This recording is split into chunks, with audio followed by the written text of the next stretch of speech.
Hey everyone, I'm Kestrel. Have you ever thought you escaped a snake pit, only to realize the snakes are still hot on your heels, ready to strike again? Well, that's where my story starts. Stick around till the end, and trust me, you're going to want to hear how this soap opera ends.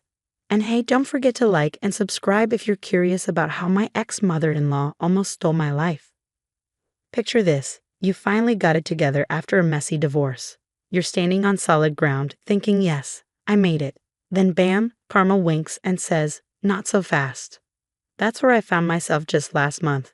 I'm 32, a real estate agent, and most importantly, a mom to my incredible 7-year-old daughter, Emma. Life was finally going smoothly until Martha, my ex-mother-in-law, decided to play matchmaker, and she chose my kid's birthday party of all places. Emma's so excited about her party next weekend. I told my colleague Sophia over coffee, I just hope Martha doesn't turn it into another family reunion. Sophia gave me a knowing look. Girl, why do you even let your ex's family stay involved? That's just inviting trouble. I know, but Emma loves her grandparents, and I don't want to be that bitter ex who cuts them out, I sighed. That afternoon, I was showing a beachfront property when my phone buzzed for the 10th time that day. Martha again.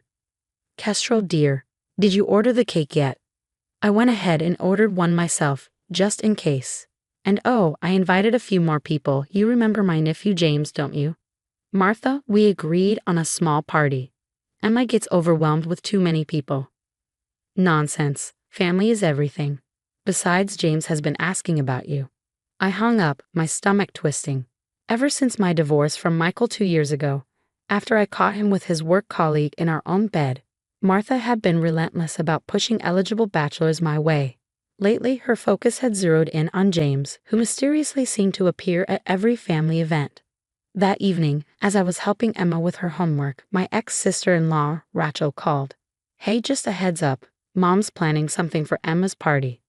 I overheard her and James talking about some big announcement. What kind of announcement? I asked, feeling a chill.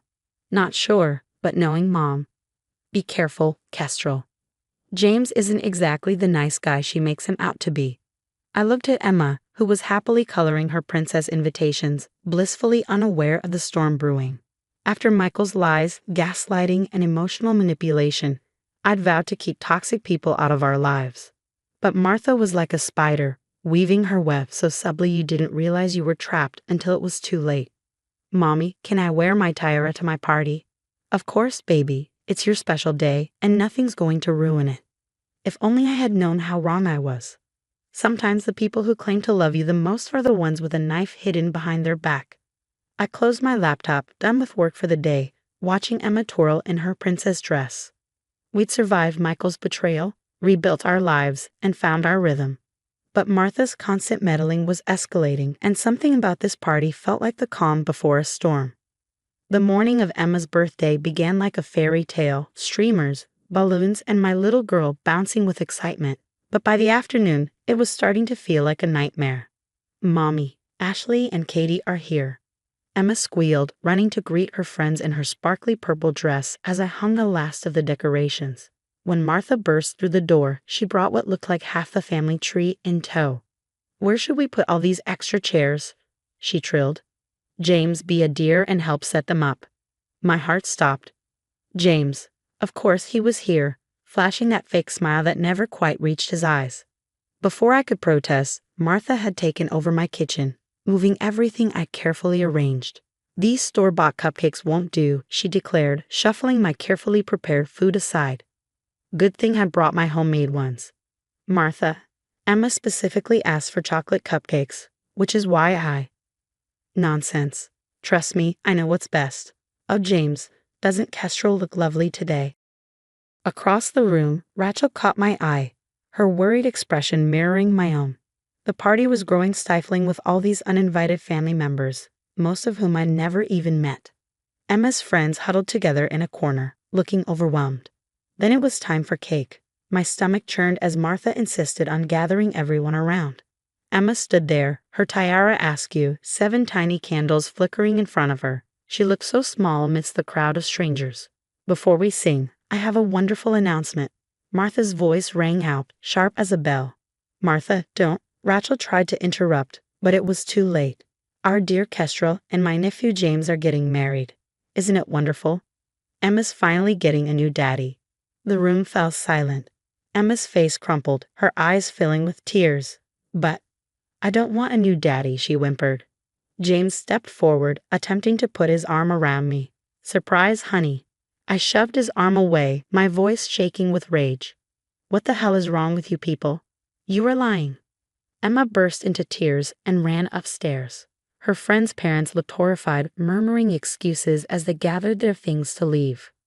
How dare you, Martha? I spat, feeling my blood boil. There is no engagement. There never was. Don't be silly, dear, Martha said, her tone icy. James and I have been planning this for weeks. It's perfect timing. And that's when I saw it, the smug look James and Martha exchanged.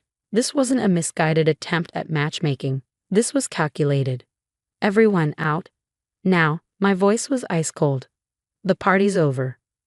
But the presents, Martha started, eyes wide with feigned innocence. Get out.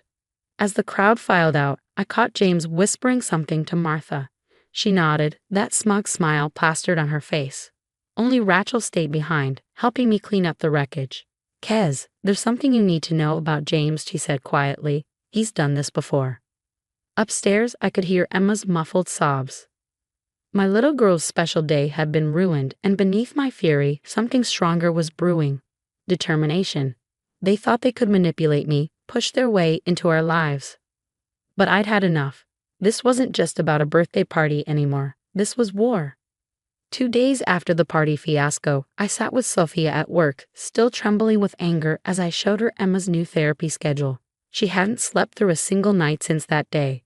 Her teacher had called to let me know Emma had a panic attack when someone mentioned birthdays in class.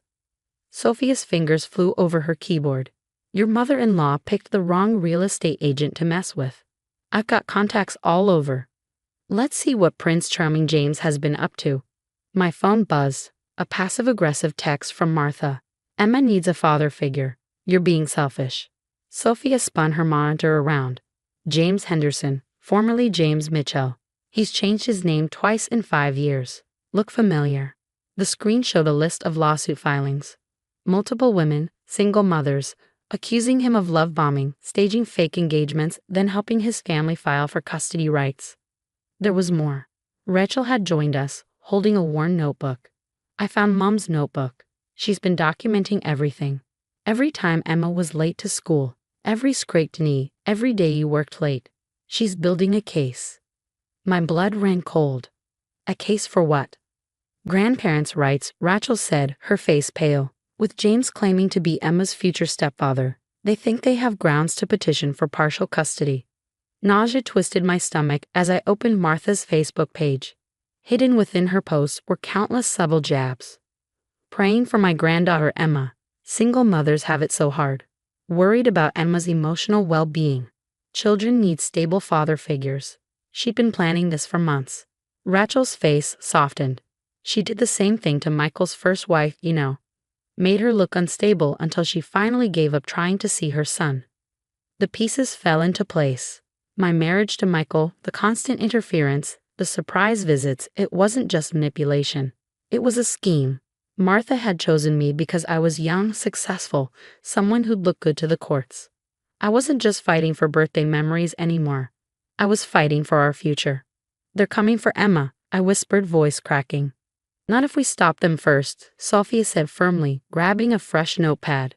Those women James conned. They're willing to talk. And I found out he's still legally married to wife number 2. I thought of Emma, of the way Martha had been chipping away at my authority, of James thinking he could waltz into our lives and turn my daughter into a pawn. I need every scrap of evidence, I told them. Every text, every email, every social media post. If Martha wants to document my parenting, then let's show her how it's really done. Rachel squeezed my hand. Mom's hosting her annual charity brunch next weekend. Everyone who's anyone in the family will be there. A plan began forming in my mind. If Martha liked putting on shows, fine. I'd give her a performance to remember. The charity brunch was in full swing when Rachel and I entered. The country club's dining room buzzed with the chatter of family members and society elites. It was the perfect audience. Kestrel, I'm so glad you came to your senses about the engagement. Martha rushed over, pulling James along. Everyone's been asking about the wedding plans. Oh, I have an announcement about that, I replied, glancing at Rachel. She nodded, dimming her lights as a projector screen descended from the ceiling. What's this? Martha's smile faltered. A very special presentation. I clicked the remote. Suddenly, James's mugshot filled the screen. Everyone meet James Mitchell, or is it Henderson now? Hard to keep track with all the name changes. 3 fraud convictions, 2 ongoing lawsuits, and my personal favorite, a current marriage license. His? What?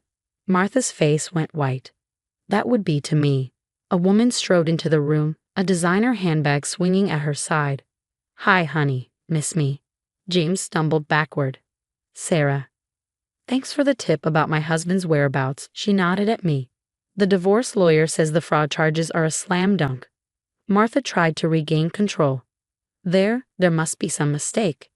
Like the mistakes you made with Michael's first wife? I clicked to the next slide. Or the custody battle you orchestrated.